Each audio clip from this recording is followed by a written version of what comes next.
Hello student, LBT study চ্যানেলের পক্ষ থেকে সবাইকে স্বাগত জানাই। আজকের ভিডিওর মাধ্যমে তৃতীয় পর্যায়ক্রমিক মূল্যায়নপত্র 2025-এ চতুর্থ শ্রেণী গণিত বিষয় নিয়ে ফাইনাল পরীক্ষায় কেমন ধরনের প্রশ্ন আসতে পারে তারই কিছু সম্ভাব্য নমুনা প্রশ্নপত্র।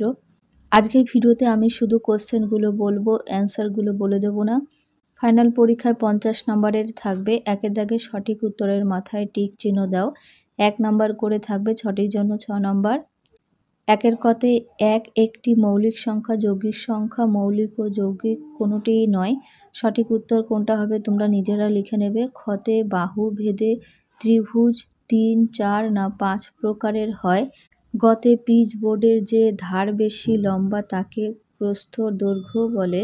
কোনটা বলে সেটা লিখে নেবে। ঘতে 4 জোড়া কলার দাম 16 টাকা হলে একটি কলার দাম 2, 3 না 4 টাকা হবে। উমতে 206 সংখ্যাটি 3 দ্বারা বিভাজ্য কি বিভাজ্য নয়। চতে 7 ও 11 যমজ মৌলিক না যমজ মৌলিক সংখ্যা নয়। 2 দাগে শূন্যস্থান পূরণ করো। 1 নাম্বার করে থাকবে, 5টির জন্য 5 নাম্বার।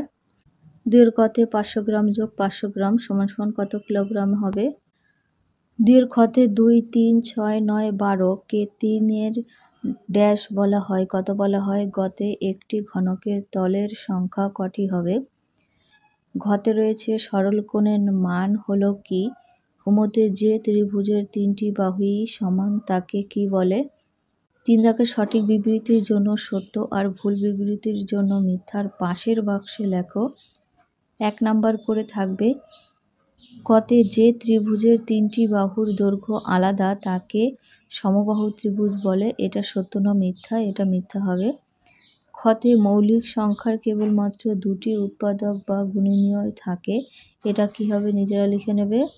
গতে কোনো সংখ্যা এককের ঘরে শূন্য থাকলে সংখ্যাটি 10 দ্বারা বিভাজ্য হবে। তারপরে ঘতে রয়েছে কোনো জিনিসের সংখ্যা বাড়লে দাম কমবে।